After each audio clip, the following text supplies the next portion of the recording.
घड़ी ठीक करवाते समय इंस्पेक्टर अर्जुन की नजर अचानक दुकान मालिक की छोटी उंगली पर गई। वह उंगली नकली लग रही थी। एक एंटी पिक पॉकेट पुलिस अफसर होने के नाते उसके दिमाग में तुरंत चोरों की दुनिया का एक नियम घूम गया। दूसरे इलाके में चोरी करने पर उंगली काट दी जाती है। शक होने पर उसने पूछा, क्या आप हमेशा से घड़ियों का काम करते हैं? दुकानदार बोला, पहले एक वॉच फैक्ट्री में काम करता था, लेकिन बिजनेस धीरे धीरे खराब हो गया। अर्जुन ने बात वहीं खत्म कर दी, लेकिन जाते जाते उसकी नजर दरवाजे के पास रखी एक बोतल पर पड़ी। उसमें पक्षियों का दाना भरा था। यह देखकर उसका शक और गहरा गया। कुछ दिन पहले रेलवे स्टेशन के बाहर एक अजीब चोरी हुई थी। दो विदेशी एक मजदूर को अस्थमा अटैक आने पर बचाने की कोशिश कर रहे थे, तभी उनके बैग से $20,000 गायब हो गए थे। उस घटना वाली जगह पर भी अर्जुन को बिल्कुल ऐसा ही दाना मिला था। वहीं नक्शे बेचने वाले एक फेरी वाले ने भी बताया था कि उस दिन कुछ अजीब हुआ था। मैं रोज यहाँ बैठता हूँ, लेकिन इतने कबूतर कभी नहीं देखे, वो भी एक साथ इतने सारे। अर्जुन के दिमाग में एक थ्योरी बनी। क्या दुकानदार ने जानबूझकर दाना बिखेर कर कबूतर बुलाए थे? क्या कबूतरों की वजह से उस मजदूर का अस्थमा ट्रिगर हुआ और फिर भीड़ जमा होने पर चोरी को अंजाम दिया गया? लेकिन दूसरी तरफ एक और संभावना भी थी। दुकानदार के पास एक बड़ा तोता था। हो सकता है वह दाना उसी के लिए हो। दुकान से निकलते ही अर्जुन ने इस संभावना को भी खारिज कर दिया। इतना महंगा तोता रखने वाला इंसान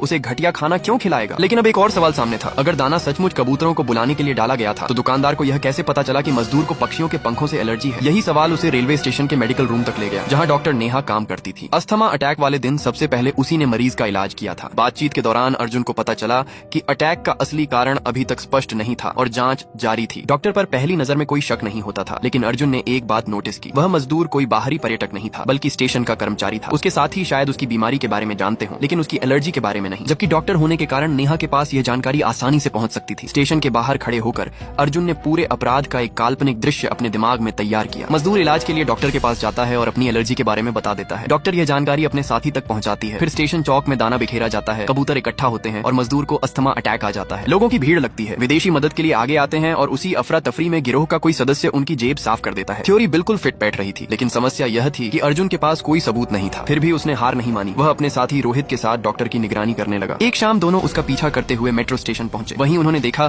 कि एक जेब कतरा डॉक्टर को निशाना बना रहा है। ट्रेन आते ही चोर धीरे धीरे उसके करीब पहुंचा और बैग की तरफ हाथ बढ़ाने लगा। तभी डॉक्टर हल्का सा किनारे हट गई, जैसे उसे पहले से अंदाजा हो। अर्जुन का मकसद डॉक्टर पर नजर रखना था, लेकिन वह अपने सामने चोरी नहीं होने दे सकता था। उसने पीछे खड़े होकर चोर को घूरा। चोर और उसका साथी तुरंत वहाँ से निकल गए। इस घटना के बाद अर्जुन खुद भी उलझन में पड़ गया। शायद डॉक्टर सचमुच निर्दोष हो, लेकिन जांच यही नहीं रुकी। अगले दिन थाने में पुराने मामलों की समीक्षा हुई। विदेशी पर्यटक चोरी केस, मशहूर वक्ता चोरी केस, व्यापारी चोरी केस और एंटीक चोरी केस। चारों मामलों में एक बात समान थी। चोर सीधे चोरी नहीं करते थे। वे पहले कोई हादसा या ध्यान भटकाने वाली स्थिति पैदा करते और फिर शिकार को खुद जाल में फंसा लेते। पुलिस ने स्टेशन के आसपास के लगभग सभी पुराने चोरों की जांच कर ली थी, लेकिन गिरोह का कोई सुराग नहीं मिला। तभी अर्जुन के दिमाग में एक नया विचार आया। क्या हो अगर ये लोग प्रोफेशनल चोर नहीं बल्कि नौकरी पेशा लोग हों, जिनका असली काम कुछ और हो और चोरी सिर्फ साइड बिजनेस हो? इस नई दिशा में जांच शुरू हुई। कुछ दिनों बाद सरकारी विभाग ने स्टेशन के आसपास की दुकानों की जांच की। घड़ी की दुकान पूरी तरह साफ निकली। टैक्स रिकॉर्ड से लेकर बिजनेस हिस्ट्री तक सब सामान्य था, लेकिन अर्जुन का शक अब डॉक्टर पर टिक चुका था। उसने स्टेशन पर घूमने वाले एक बुजुर्ग को अपना मुखबिर बना दिया और डॉक्टर पर नजर रखने को कहा। कुछ दिनों बाद रिपोर्ट आई। उसके क्लिनिक में दिन भर मुश्किल से 10-15 लोग आते हैं। वह सिर्फ खाने या वॉशरूम के लिए बाहर निकलती है, बाकी समय अंदर ही रहती है। एक और दिलचस्प बात सामने आई। हर बार खाना लेने के बाद वह वीआईपी वेटिंग रूम में जाकर पानी पीती थी। उधर रोहित ने भी पिछले 1 साल का रिकॉर्ड खंगाला